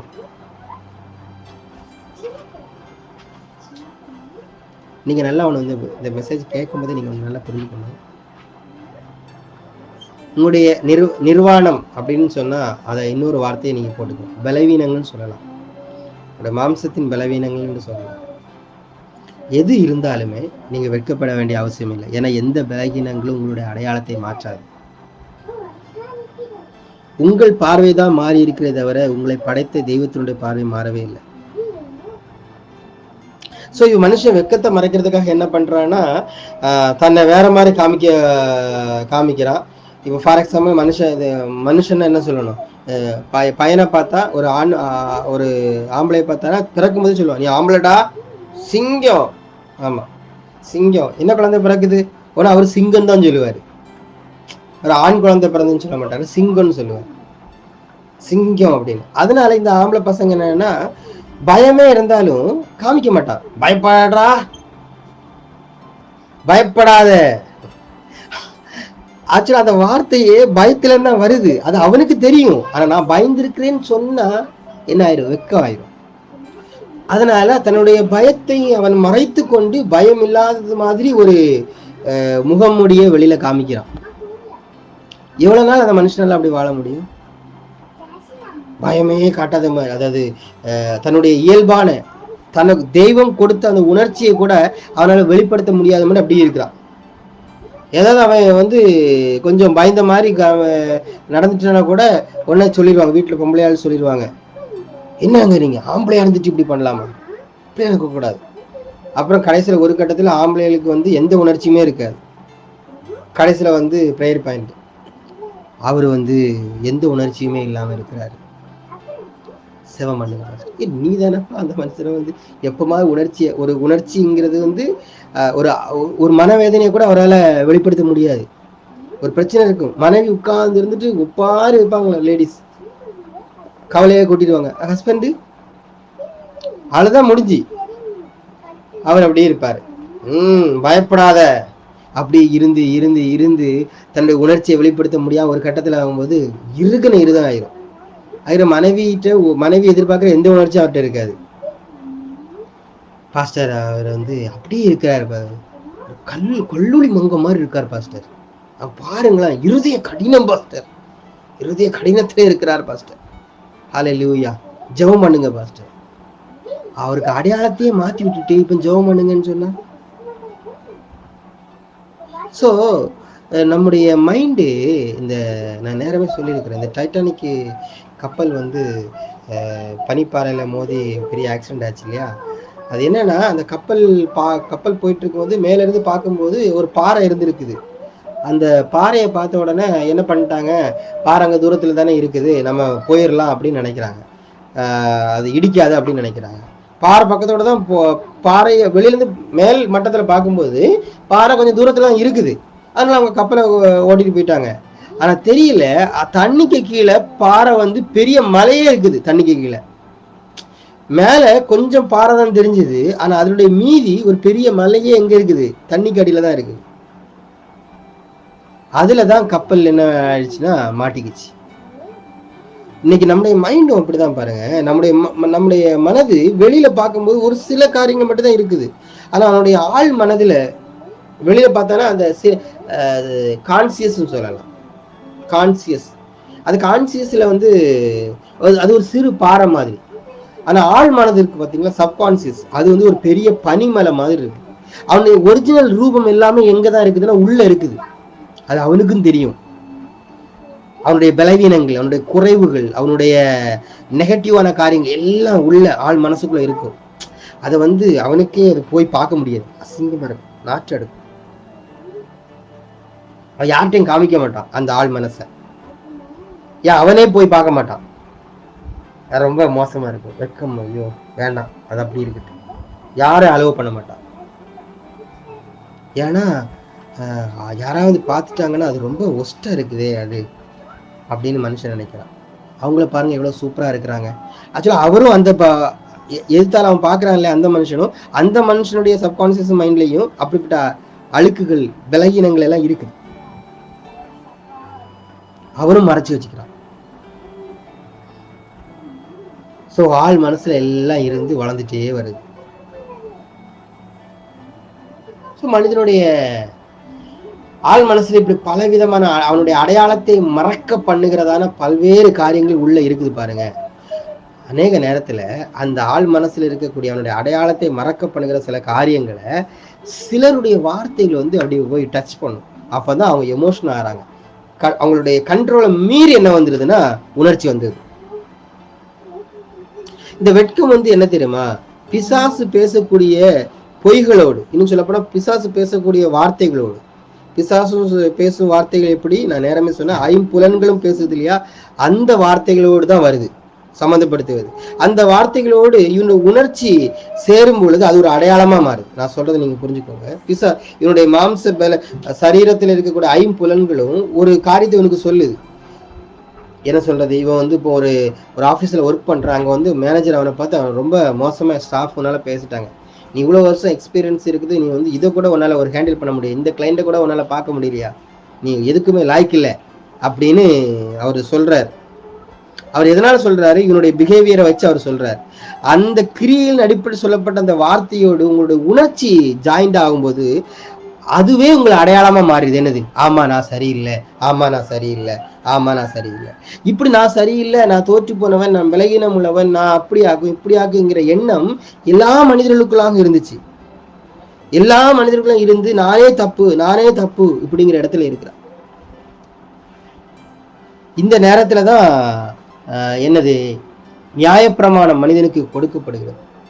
நியாயப்பிரமாணம் மனிதனுக்கு கொடுக்கும்போது அந்த நியாயப்பிரமாணமும் மனிதனை என்ன பண்ணுதுன்னா, மனிதனுக்குள்ளாக இருக்கிறதான தவறான காரியங்கள், பலகீனங்களை, அந்த மாம்ச ரீதியாக என்னெல்லாம் அவனுக்கு அடையாளம் இருந்ததோ அந்த அடையாளத்தெல்லாம் அது ஓப்பன் பண்ணி காமிக்குது. புரியுதா உங்களுக்கு நான் சொல்றது? மாம்ச கிரியைகள் நிமித்தம் அவன் ஒவ்வொன்றும் அடையாளப்படுத்தி வச்சிருக்கான் இல்லையா, அவருடைய செயல்கள் நிமித்தம் தன்னை நான் இப்படித்தான் என்று ஒரு அடையாளப்படுத்தி வச்சிருக்கான் இல்லையா, அந்த அடையாளத்தை இந்த நியாயப்பிரமாணம் ஓப்பன் பண்ணி காமிக்குது. ஓப்பன் பண்ணி காமிச்ச உடனே அவன் எல்லார்ட்டையும் இருந்தும் விலக ஆரம்பிக்கிறான். சோசியல் டிஸ்டன்ஸ் சொல்லலாமா, சோசியல் டிஸ்டன்ஸ். ஆனா உண்மையை சொல்ல போனோம்னா ஆண்டவர் பிதாவாகிய தெய்வம் மனிதர்கள் சோசியல் டிஸ்டன்ஸா இருக்கணும்னு விரும்பல. மனிதர்கள் ஒன்றாக இருக்கும்படியாக தான் விரும்பினார். நாம் ஒன்றா இருக்கிறது போல இவர்களும் ஒன்றா இருக்க வேண்டும். அதுதான் அவருடைய பிரார்த்தனையாக கூட இருந்துச்சு. இயேசு கிறிஸ்துவின் ஜெபமும் அப்படிதான் இருந்துச்சு. ஒன்றுன்னு என்னது, கை கோர்த்து ஜெபம் பண்றாங்களா, சங்கிலி ஜெபம், அந்த ஒன்று இல்லை. ஒரு மனமா கூடி ஜெபம் பண்ணுவோம், அந்த ஒரு மனத்தை நான் சொல்லலை. ஒரு மனம் ஒன்றா இருக்கிறது என்றால் டோட்டலா ஓப்பன் ஹார்ட், ஓப்பன் மைண்ட், உள்ளது உள்ளபடியாக அறிகிற அறிவு, ஒருவரை குறித்து ஒருவர். ஆனா அது முடியலையே.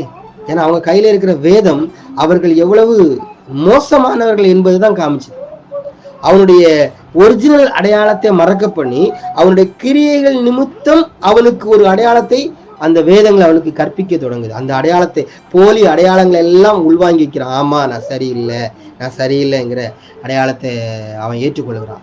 அதை அவன் உள்வாங்கும் பொழுது, ஐயோ நான் உண்மையிலே நான் யாரு, நான் உண்மையில பலனுள்ள ஆளே கிடையாது. வேதத்துல ஒரு இடத்துல பாத்தீங்கன்னா இந்த வார்த்தை அதிகமா வரும், ஆண்டவரே என்னை பலனுள்ளவனாய் மாற்றும். பலனுள்ளவனாய் மாற்றுன்னு என்ன அர்த்தம்? சரீரத்துல பலனா இல்ல, இந்த இந்த இந்த மாம்ச ரீதியாக வரக்கூடியதான அடையாளங்கள். அல்லனா நான் மாம்சத்துல சில கிரியைகள் செய்யறேன் பாத்தீங்களா, அந்த கிரியைகள் நிமித்தம் எனக்கு சில அடையாளங்கள் கொடுக்கப்படுகிறது. அந்த அடையாளங்கள் என்னை பலவீனப்படுத்துகிறது, என்னுடைய ஆத்மாவை அது கரைப்படுத்துகிறது. என்மேல் இரக்கமாயிரும் கர்த்தாவே, நான் பலனற்று போனேன், என்னை குணமாக்கும் கர்த்தாவே, என் எலும்புகள் நடுங்குகிறது. நியாயப்பிரமாண மனிதனை மேலும் பலவீனம் உள்ளவனாய் மாற்றிருந்த அவனோட அடையாளத்தை, ஒரிஜினல் அடையாளத்தை அவனுக்கு காமிக்காம நன்மை தீமை என்கிற அறிவின் அடிப்படையில் அவனுக்கு உண்டாக்கப்பட்ட அடையாளங்கள் எல்லாம் அவனுக்கு காமிக்குது. நாம் மாம்சத்துக்கு உட்பட்டிருந்த காலத்தில் நியாய பிரமாணத்தினாலே தோன்றிய பாவ இச்சைகள், நல்லா புரிஞ்சுக்கோங்க, நியாய பிரமாணத்தினாலே தோன்றிய பாவ இச்சைகள் மரணத்திற்கு ஏதுவான கனிகளை கொடுக்கத்தக்கதாக நம்முடைய அவயவங்களில் பலன் செய்தது. அது மீண்டும் மீண்டும் அது பலன் கூட்டிட்டே வருது. என்னுடைய தவறான அடையாளங்கள் கூட்டிட்டே வருது. நான் பிறந்ததிலிருந்து கர்த்தராய் இயேசு கிறிஸ்துவை சரியாய் நான் அறிகிற நாள் வரை என்னுடைய அடையாளங்கள் மாறிக்கொண்டே இருக்கிறது. என்னுடைய சிறு வயதிலிருந்து மாறிக்கொண்டு வருது. ஒரு குழந்தைய நீங்க உங்ககிட்ட குழந்தை இருக்குது, அந்த குழந்தையிலிருந்து நீங்க இப்ப பாருங்க அடையாளங்கள், குழந்தை வளர்றதுல இருந்து அடையாளம் மாறும், நாளுக்கு நாள் மாறும். ஒரு டீனேஜ் பருவத்தில் ஸ்கூல்ல சேர்ந்த பிற்பாடு ஒவ்வொரு வருஷமும் அடையாளம் வரும். டாக்டர் ஆகும், அடுத்து கம்பவுண்டர் ஆகும், நர்ஸ் ஆகும், கலெக்டர் ஆகும், என்னெல்லாம் படிக்கணுமோ அது எல்லாம் அந்த 10 வருஷத்துல என்ன வந்துடும், என்னுடைய ஏம் என்கிற இடத்துல வந்துடும். அடையாளம், நிறைய அடையாளம் பார்க்குது, எல்லா சூழ்நிலைகளையும் பார்த்து அடையாளத்தை மாற்றிக்கொண்டே. ஸோ இந்த வெளியில இருந்து வரக்கூடிய அடையாளங்கள் மனிதனை பலவீனப்படுத்துது. ஆனா ஒண்ணு தெரியுமா உங்களுக்கு, உண்மையான மனிதனுடைய அடையாளமே யாரு? கர்த்தர் தான் அடையாளம். கர்த்தர் அவர்களுடைய பலன். வசனம் சொல்லுது சங்கீதம் 28:8, கர்த்தர் அவர்களுடைய பலன். கர்த்தர் அவர்களுக்கு பலன் அளிக்கிறவர் அல்ல, கர்த்தரே அவர்களுக்கு பலனா இருக்கிறார். கர்த்தர் நமக்கு இந்த தவறான அடையாளங்களிலிருந்து விடுதலையாக்கி நமக்கு பலனை தருகிறவர் அல்ல. நமக்கு என்ன ஒரிஜினல் அடையாளம் இருக்கிறதோ அந்த அடையாளமாகவே அவர் நமக்கு வருகிறார். என்னுடைய அடையாளமே அவர்தான். ஆனா வெட்கம் என்னுடைய அடையாளத்தை மாற்றுகிறது. கிரியைகளின் அடிப்படையில எனக்கு அடையாளங்களை மாற்றி மாற்றி கொண்டு வருகிறது. உன் பலனாகிய கண்மலையை நீ நினையாமல் உன் இரட்சிப்பாகிய தேவனை நீ மறந்தாய். ஏசாயா தீர்க்கதரிசி 17ஆம் அதிகாரத்துல 10ஆம் வசனம் சொல்றார். உன்னுடைய அடையாளம், உன்னுடைய பலன் என்கிற கண்மலை தான் உன்னுடைய அடையாளம். எல்லாம் போச்சு. சோ இந்த நியாயப்பிரமாணம் எப்படிப்பட்ட மனிதர்களை உருவாக்கினது என்றால், தவறான அடையாளங்களை மனதிலே வைத்து அதையே நம்பி இருக்கிற மனிதர்களாக தான் உருவாக்கிச்சு. நியாயப்பிரமாணமானது பலவீனம் உள்ள மனுஷர்களை பிரதான ஆசாரியர்களாக ஏற்படுத்தினது அப்படின்னு வேதவசனம் சொல்லுது. பாருங்க, டோட்டலா மனிதன் ஆதாமில் இருந்து, ஆதாமின் சிந்தையின் மாம்ச சிந்தையின் மூலமாய் முழு மனுக்குலமும் அந்த மாம்ச சிந்தை என்கிற பாவத்துக்குள்ளாய் வந்தது. அதாவது மனிதன் உள்ளே இருந்து வரக்கூடிய சத்தத்தை கேட்டு அந்த அடையாளத்தின்படி வாழாமல் வெளியிலிருந்து வரக்கூடிய சத்தத்தை கேட்டு அது கொடுக்கிற அடையாளத்தின்படி வாழ ஆரம்பிச்சான். வெளியில வருகிற சத்தம் அவனுக்கு கொடுக்கிற ஒரு அடையாளம் அவனை வெட்கப்பட வச்சது. சோ அந்த அடையாளத்துல வெளியில இருந்து வருதுல சத்தம், வெளியில இருந்து கண்கள் மூலமாய் காதுகள் மூலமாலாம் சத்தங்கள் கேட்டு உள்ள போகுது, சில செய்திகள் உள்ள போகுது. அந்த செய்திகள் எல்லாம் இவனுக்கு ஒரு தவறான அடையாளத்தை கொடுத்து கொண்டே இருக்கிறது. அவன் என்ன பண்ணுகிறான், அந்த அடையாளத்தை பார்க்கும்பொழுது அவனுக்கே ரொம்ப கஷ்டமா இருக்குது, ஐயோ ஒரு வெறுப்பா இருக்குது. ஸோ அதை அவன் யாருக்குமே தெரியாம மறைத்து வைக்கிறான். ஏன்னா வெளியில தெரிஞ்சு அது வெட்கம், அவமானம் ஆயிரும், மறைச்சு வைக்கிறான். அதுக்கு பிற்பாடு பாத்தீங்கன்னா இது ஆதாமின் எண்ணத்தினாலும் வருது, நியாயப்பிரமாண உபதேசங்களினால அவனுக்கு தவறான அடையாளங்கள் வருகிறது. மனிதனுக்குள் உண்டாகிற பாவ சிந்தனையினால தவறான அடையாளங்கள் வருகிறது. இதெல்லாம் நிறைந்த ஒரு மனிதன் இப்படிதான் வாழ்ந்துட்டு இருக்கான். படிச்சவன் படிக்காதவன், ஜாதி இனம் பணம் கொள்கை ரீதியான சமூக இடைவெளிகள், எல்லாத்திலையும் பிரிவினைகள், எல்லாத்திலையும் பிரிவு, எல்லாத்திலையும் பிரிவு. மனிதன் தன்னிடத்திலிருந்தே தன்னை பிரித்து கொண்டான். தன் சக மனிதன், அது மனைவியா இருக்கலாம், சகோதரனா இருக்கலாம், பெற்றோரா இருக்கலாம், சொசைட்டியா இருக்கலாம், பிரித்து கொண்டான். பெரிய பிரிவு. ஆனா இயேசு கிறிஸ்து நம்முடைய சமாதான காரணர் என்று வேதம் சொல்லுகிறது.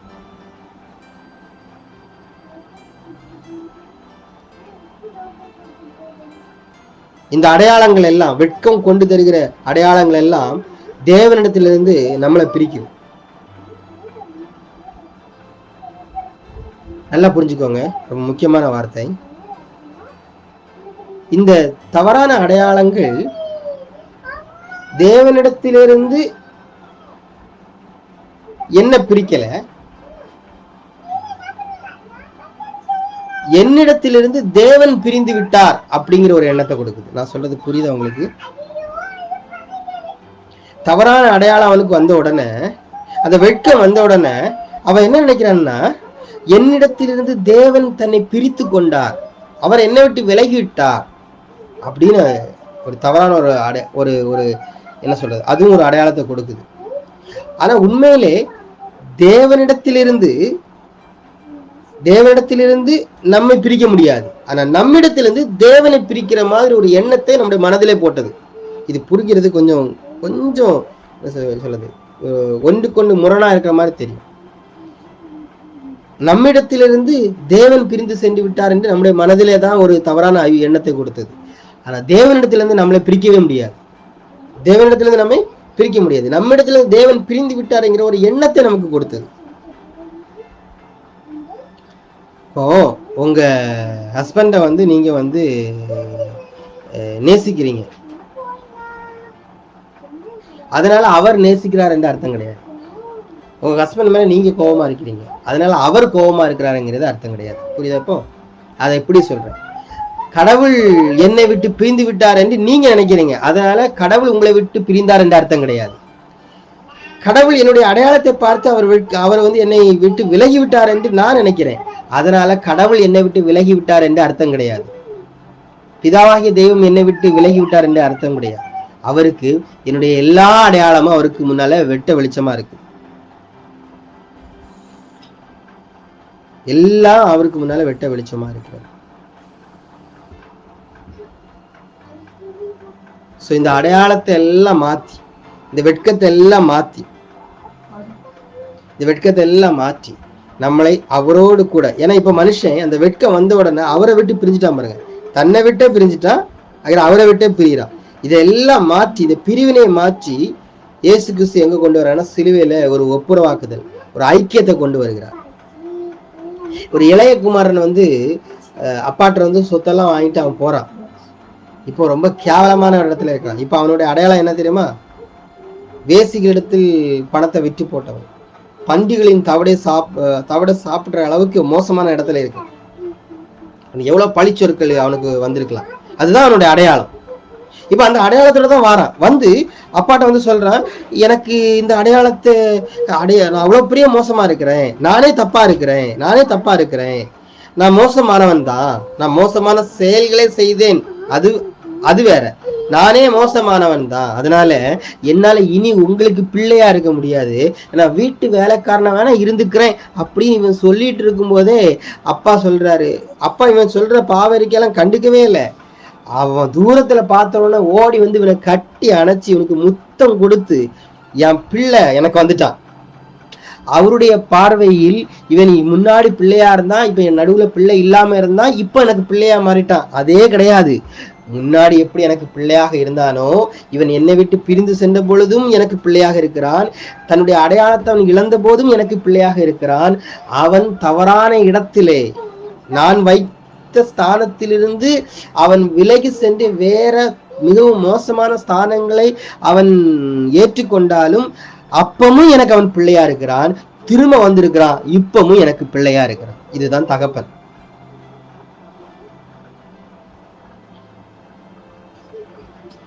தகப்பன் அந்த பிள்ளைய பார்த்து, நீ ஐயோ உன்னுடைய இதெல்லாம் மாறிடுச்சுலையா, உன்னுடைய அடையாளம் மாறிடுச்சு இல்லையா, ஆமா ஆமா நீ இவ்வளவு பெரிய தப்பு பண்ணிட்ட, ஆமா நீ ரொம்ப மோசமானவன் தான், சோ இதுல இருந்து விடுபடுவதற்கு 7 வழிகள் 8 வழிகள் எல்லாம் அவனுக்கு உபதேசம் பண்ணிட்டு இருக்குல்ல. தகப்பனுடைய அரவணைப்பு சூப்பர். அவருடைய அரவணைப்பு பாத்தீங்களா, அதுவே அவனுக்கு போதும், டோட்டலா அவனை மாத்திச்சு. இவன் என்ன நினைச்சிட்டு இருந்தானா, அவர்கிட்ட போய் ஒரு 7 நாள் உபாசம் இருந்து ஜெபம் பண்ணி அடையாளத்தெல்லாம் ஒவ்வொன்றா அறிக்கை பண்ணி மாத்தணும். இயேசுவின் நாமத்தினாலே இதற்கு முன்பதாக தேவ பிள்ளையாக இருந்தேன், இப்பொழுது இடையில இல்லாம போனேன், இப்பொழுது நான் தேவ பிள்ளையாக இருக்கிறேன், அதை நான் அறிக்கை பண்ணுகிறேன், ஹல்லேலூயா அப்படின்னு விசுவாச அறிக்கைலாம் பண்றதுக்கு ட்ரை பண்ணிட்டு தான் வந்திருக்கிறான். ஆனா அவர் அதெல்லாம் கண்டுக்கவே இல்லை. அவர் இவனுக்கு பிள்ளையாய் மாறுவதற்கு வழியை காமிக்கல, அவரே வழியாக வந்தார். அவரே நான் உனக்கு வழியை காண்பிப்பவர் அல்லப்பா, நான் தான்ப்பா உன்னுடைய வழி. தகப்பனுடைய கேரக்டரை பத்தி உனக்கு சொல்ல அவர் வரல, அவர் உனக்கு தகப்பனா வந்திருக்கிறாரு.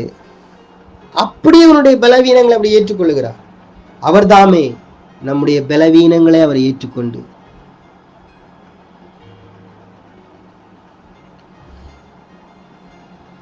நல்லா புரிஞ்சுக்கோங்க, நீங்கள் பல்வேறு அடையாளங்களை, வெட்கத்தின் நிமித்தம் உண்டான அடையாளங்களை,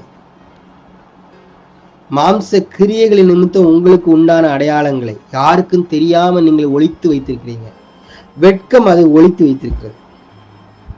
உங்கள் கிரியைகள், உங்கள் சிந்தனைகள், பலர் பேசின வார்த்தைகள், நீங்க இப்படிதான் அப்படின்னு நிறைய அடையாளங்களை உங்களுக்கு கொடுத்து வச்சிருக்குது. அந்த அடையாளத்தெல்லாம் கேட்டு நீங்களே உங்களை அடையாளப்படுத்தி அப்படி யாருக்கும் காட்டாம அப்படி மறைச்சி மேல வெட்கத்தை வச்சு மூடி வச்சிருக்கிறீங்க. ஆனா நான் இன்றைக்கு இரவு நேரத்துல உங்களுக்கு நல்ல ஒரு நற்செய்தியை சொல்லுகிறேன். உங்களுக்கு வேண்டாத, நீங்க எனக்கு வேண்டான்னு சொல்றீங்க இல்லையா, இந்த ஏரியாலாம் வேண்டாம், நான் இப்படிலாம் இருக்க விரும்பல, ஐயோ நான் இவ்வளவு மோசமானவனா, அப்படிப்பட்ட நான் வேண்டாம், இவ்வளவு பலகீனம் உள்ளவனா, ஐயோ இந்த நான் வேண்டாம், ஓகேங்களா, இந்த நான் வேண்டாம் அப்படின்னு நீங்களே உங்களை வெறுக்கிறீங்க பாத்தீங்களா.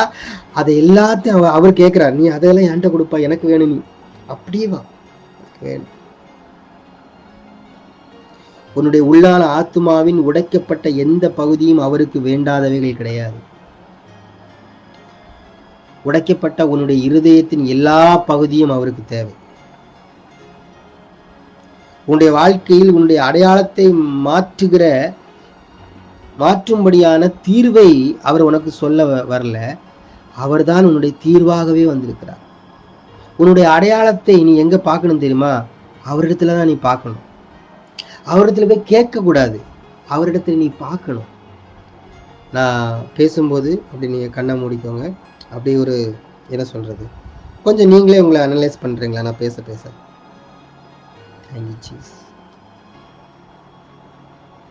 இயேசு கிறிஸ்து வழியை காட்ட வரவில்லை, அவரே வழியாக வந்தார்.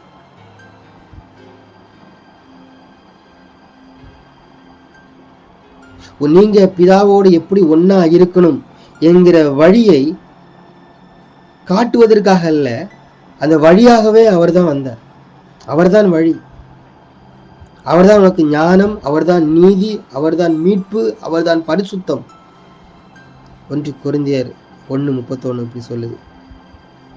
அவர்தான் இப்போ உன்னுடைய ஞானம். எனக்கு ஐயோ நான் ரொம்ப குறைவுள்ளவன், எனக்கு எதுவுமே இல்லை அப்படின்னு நீங்க நினைக்கிறீங்க. இல்லை இல்லை இல்லை, அவர் தான் உனக்கு எல்லாமே.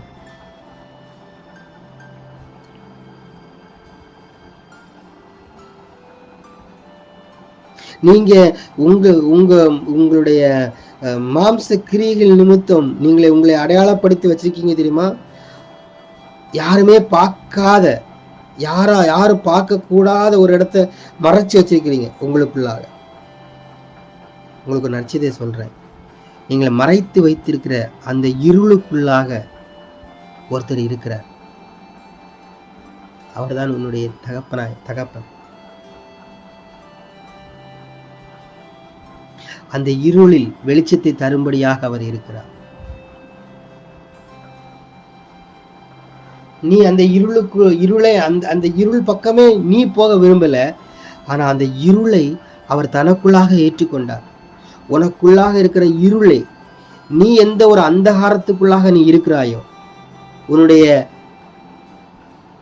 தவறான அடையாளங்கள் எல்லாம் உன்னை ஒரு அந்தகாரத்தில் வைத்திருக்கிறது இல்லையா, அந்த அந்தகாரத்திற்குள்ளாக தகப்பன் இருக்கிறார்.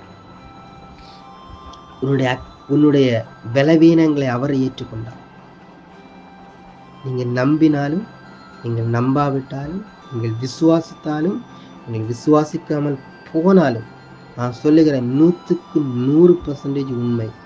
உன்னுடைய இருளுக்குள்ளாய், உன்னுடைய தவறான அடையாளங்களுக்குள்ளாய், நீயே வெட்கப்பட்டு பார்க்க மறுக்கிற உனக்குள்ளாக அவர் இருக்கிறார்.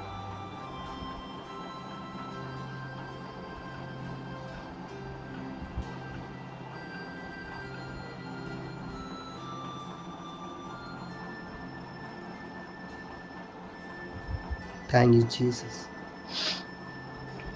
Thank you, Jesus. உனக்குள்ள சில தவறான அடையாளங்கள், அந்த வெட்கம் மறைச்சு வச்சிருக்குது. நீ நிறைய நேரத்தில் நாம மறைச்சு வைக்கிறோம், அந்த வெட்கத்தினால மறைச்சு வைக்கிறோம். சில நேரத்தில் அந்த வெட்கம் அப்படி விலகும் பொழுது அந்த உள்ள இருந்து ஒரு மரண வாசனை மாதிரி, எனக்கு தவறான அடையாளம், அது நமக்கு நாமளே வச்சுக்கிட்டது, அது மரண வாசனை மாதிரி வீசும். அதை நாமே பார்க்க மறுக்கிறோம் அந்த இருளை. ஆனால் அந்த இருளுக்குள்ளாக தெய்வத்துவம் இருக்கிறது, வாசம் செய்து கொண்டிருக்கிறது. அந்த தெய்வத்துவம் வாசம் செய்து கொண்டிருக்கிறது. அந்த தெய்வத்துவம் அந்த இருளுக்குள்ளாக இருந்து இருக்கிறது. அவர் எப்படி இருக்கிறார் தெரியுமா? அவர் எப்படி இருக்கிறார் தெரியுமா? கிறிஸ்துவானவர் மகிமையின் நம்பிக்கையாக உங்களுக்கு இருக்கிறார். உங்களுக்கு ஒரு நம்பிக்கை இருக்கிறது. உங்களுக்கு ஒரு நம்பிக்கை இருக்கிறது.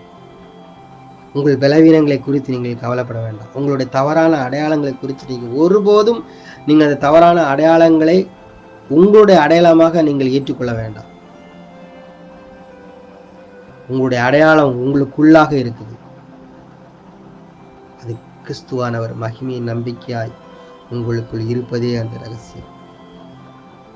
Thank you Jesus, thank you Jesus. இந்த மெசேஜ் டைம் உங்களை புதுப்பிக்கணும்னு அவர் விரும்புகிறார். ஆக்சுவலி இந்த ப்ராசஸில் இந்த ஒரு 10 நிமிஷத்தில் 15 நிமிஷத்தில் புதுப்பிக்கிறதல்ல, எனக்கு எப்படி சொல்லணும்னு தெரில. கண்டினியூவாக உங்களை புதுப்பிக்கணும். உங்களை நீங்கள் நிறைய இடத்துல ஒரு தவறான அடையாளங்களை நமக்கு நாமளே வச்சுக்கிறோம். எங்களோட இதை கேட்குற நீங்கள் யாராக இருந்தாலும் சரி, நீங்கள் ஒவ்வொருத்தரும் சில தவறான அடையாளங்களை நமக்கு நம்மளை அறியாமலே நம்ம வச்சுக்கிறோம். அந்த எல்லா அடையாளங்களையும் கர்த்தர் உடைத்து அதற்குள்ளாய் ஒரு பிரகாசத்தை அவர் கொடுக்க விரும்புகிறார். உனக்குள்ள இருக்கிற தவறான விசுவாசங்கள், அவிசுவாசங்கள், அற்ப விசுவாசங்கள், புரியுதா உங்களுக்கு? இதெல்லாம் இயேசு கிறிஸ்து ஒரு நாளும் ஜட்ஜி பண்ண வரமாட்டார். உங்களுடைய விசுவாசத்தை ஜட்ஜி பண்ண வரமாட்டார். அவர் உங்கள் விசுவாசமாகவே வருகிறார். உங்கள் பலவீனத்தை அவன் ஜட்ஜ் பண்ண வரமாட்டார். அவர் உங்கள் பலனாக வருகிறார். உங்கள் குறைவுகளை அவர் குறைவுகளை பார்த்து எள்ளி நகையாட மாட்டார். கேள்வி கேட்க அவர் வரவில்லை. உங்கள் குறைவுகள் மத்தியிலே நிறைவாக அவர் வருகிறார். Thank you Jesus. உன்னுடைய சந்தேகத்துல, உன்னுடைய குழப்பத்துல, உன்னுடைய பலவீனத்துல, உன்னுடைய ஏமாற்றத்துல, உன்னுடைய தோல்வியில உனக்கு என்னுடைய சமாதானத்தை தருகிறேன் சொன்னார். என்னுடைய சமாதானம், நானே சமாதானம். யெகோவா ஷாலோம், சமாதானம் உனக்குள்ள இருக்கு. Thank you Jesus. அன்றியும் நாம் பலனற்றவர்களாய் இருக்கும் போதே குறித்த காலத்தில் கிறிஸ்து அக்கிரமக்காரருக்காக மரித்தார். நாம் பலனற்றவர்களாய் இருந்தோம். என்னுடைய அடையாளம் இன்னதென்று நான் அறியாமல் தவறான அடையாளங்களை எனக்குள்ள வைத்து அதையே நான் நம்பி அதுவே வாழ்வென நினைத்து கொண்டிருந்தேன். அந்த நேரத்துல நான் இயேசுவே என்று கூப்பிடல, இயேசுவே என்னை ரட்சிங்கன்னு கேட்கல, என் அடையாளத்தை மாற்றுங்கன்னு கேட்கல, என் வெட்கத்தை மாற்றுங்கன்னு கேட்கல. அதற்கு முன்பதாகவே அவர் எனக்காக மரித்தார். அவர் தாமே நம்முடைய பாடுகளை, பலவீனங்களை ஏற்றுக்கொண்டு நம்முடைய நோய்களை சுமந்தார். நம்முடைய ஆத்துமாவில் இருக்கிற நோய், அவிசுவாசம் என்கிற நோய் எல்லாத்தையும் அவர் மாற்றுகிறார். எப்படி மாற்றினார் தெரியுமா? அந்த நோயை அவர் சுமந்தார். அந்த நோயை அவர் சுமந்தார். பரலோக சித்தம் உன்னுடைய ஆள் மனசிலும் செய்யப்படட்டும். சிலுவை பற்றிய உபதேசம் கெட்டு போகிறவர்களுக்கு பைத்தியமாய் இருக்கிறது. ரட்சிக்கப்படுகிற நமக்கோ அது தேவ பலனாய் இருக்கிறது. நான் பேசுகிற இந்த சுவிசேஷம், நான் பேசுகிற இந்த சிலுவையை பற்றினதான உபதேசம், நான் பேசுகிற இந்த புது உடன்படிக்கையின் சத்தியம் தேவ பலன். உன்னுடைய பலன் என்ன தெரியுமா? தேவன் தான் உன்னுடைய பலன். அதுதான் அடையாளம். உன் பலன் அந்த காமி, அந்த அடையாளத்தை காமின்னு கேட்டா தேவன் தான் என்னுடைய பலன். அவர் தான் என் அடையாளம். என்னை பலப்படுத்துகிற கிறிஸ்துவினாலே எல்லாவற்றையுமே செய்ய எனக்கு. பவுல் பெரிய மிஷினரி ஊழியம், பெரிய ஊழியக்காரர், பல ரகசியங்களை சபைக்கு கொடுத்தவர். அவர் சொல்லுகிறார், பொருளாதார விஷயத்துல அவர் நெருக்கப்படுகிற அந்த காலகட்டத்தில் தான் அவர் சொல்றாரு, எனக்கு அநேக நேரத்தில் நீங்கள் எல்லாரும் எனக்கு உதவி செய்தீங்க, எல்லாவற்றும் மேல கர்த்தர் எனக்கு நம்பிக்கையா இருக்கிறார்.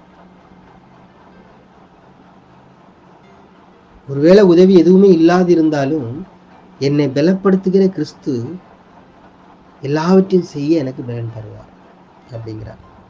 சில குறைவுகள் மத்தியில நீங்க இருக்கீங்களா? அந்த குறைவுகள் உங்களுக்கு அடையாளம் கிடையாது. அந்த குறைவுகள் உங்களோட அடையாளம் கிடையாது. உங்களுடைய அடையாளம் உங்களை பலப்படுத்துகிற கிறிஸ்து. உங்களை பலப்படுத்துகிற கிறிஸ்து. அந்த கிறிஸ்து என்ன செய்கிறார்? உங்களுக்குள்ளாக இருந்து பேசுகிறார். கிறிஸ்து பேசுகிற வசனம்தான் கிறிஸ்துவின் வசனம். அந்த கிறிஸ்துவின் வசனம் இல்லை என்றால் தேவ வசனம், கர்த்தருடைய வசனம் விசுவாசிக்கிற உங்களுக்குள்ளே அது பலன் செய்கிறது. 1 தெசலோனிக்கர் 2:13 வாசிக்கிறோம்.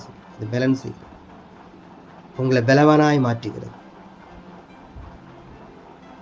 உங்களுக்கு புதிய பலனை தரல, உங்களுடைய அடையாளத்தை அப்படி ஒரிஜினல் டிசைனுக்கு நேரம் கொண்டு வருது. பலவானாய் மாற்றுகிறது, நீதிமானாய் மாற்றுகிறது, பரிசுத்தம் உள்ளவனாய் மாற்றுகிறது, கிறிஸ்துவை போல உன்னை மாற்றுகிறது, அவருக்கு ஒப்பாயங்கள் இருக்கும்படியாக உன்னை மாற்றுகிறது. Thank you Jesus, thank you Jesus. ஆவியானவரே உமக்கு நன்றி. ஒருபோதும் உன்னுடைய தகப்பனுக்கு முன்பதாக உன்னுடைய நிர்வாணத்தை நீ மூடாத. நிர்வாணம் என்று சொன்னது உன்னுடைய பலகீனத்தை சொல்ற. உன்னுடைய பலவீனங்களை ஒருபோது நீங்க மூட வேண்டிய அவசியம் இல்லை. தகப்பனுக்கு முன்னாடி நீங்க தகப்பனுக்கு முன்னாடி நீங்கள் இருக்கிற பிரகாரமாகவே நீங்க வர ஆரம்பிச்சிட்டீங்கன்னா, அப்படின்னா ஏதோ ப்ரேயர் நேரத்துல வர்றதில்லை, எனி டைம் இருக்கிற பிரகாரமாகவே உங்களுடைய எல்லா போலியான அடையாளங்கள் எல்லாம் மாற்றி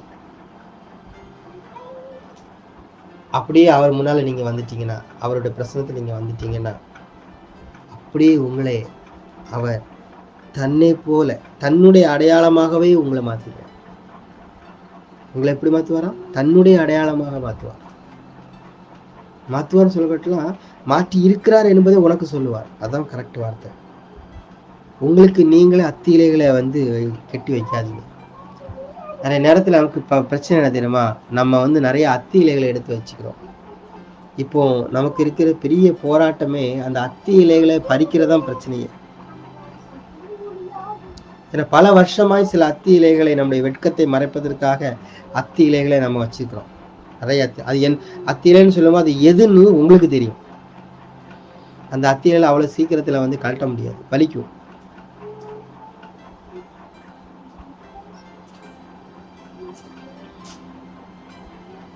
கர்த்தர் பலன் தருவார்.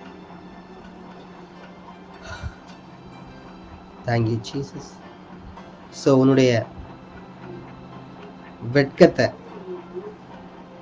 அவர் மாற்றுறதுக்கு அவர் ஒருபோதும் உன்னை நிர்வாணி என்று சொல்ல மாட்டார். எந்த இடத்துலயாவது அவர் கர்த்தர் அப்படி சொல்லியிருக்கிறாரு ஆதாமை பார்த்து நீ நிர்வாணின்னு? சொல்லலை. நிர்வாணி என்று நீ அறிந்த பிற்பாடு உன்னை அவர் நிர்வாணி என்று நீ உன்னை நீயே நீ சொல்லி கொண்டிருந்தாலும் அவர் உன்னை சொல்லலை. நல்லா புரிஞ்சுக்கோங்க. அதுதான் பிதாவின் அன்பு. Thank you Jesus. ஸோ இந்த வெட்கம் எந்தெந்த ஏரியாலெல்லாம் வேலை செய்யுது, உங்களுக்குள்ளாக எந்தெந்த ஏரியாலெல்லாம் உங்களை வேற அடையாளத்தை உங்களுக்கு கொடுத்துருக்குது என்பதெல்லாம் ஆவியானவர் உங்களுக்கு சொல்லுவார். ஸோ அது எந்த ஏரியாலெல்லாம் சொல்லும் பொழுதெல்லாம் அதை ஆண்டவருக்கு முன்னாடி அந்த அத்தியிலையெல்லாம் எடுத்து மாற்றிடுவாங்க. புது சிருஷ்டியாய் உங்களை வைத்திருக்கிறார். உங்களுக்கு அடையாளம் என்ன தெரியுமா? நீங்கள் புது சிருஷ்டியா இருக்கிறீங்க. நீங்களா 100% ஆவிக்குரிய மகனா, ஆவிக்குரியவனாய் இருக்கிறீங்க. கிறிஸ்துவுக்குள் நீங்கள் பூரணமாக்கப்பட்டவனாய் நீங்க இருக்கிறீங்க. கிறிஸ்துவுக்குள்ளா நீங்கள் நீதிமானாய் இருக்கிறார். கிறிஸ்துவின் நீதியே இப்ப நீங்க தான்.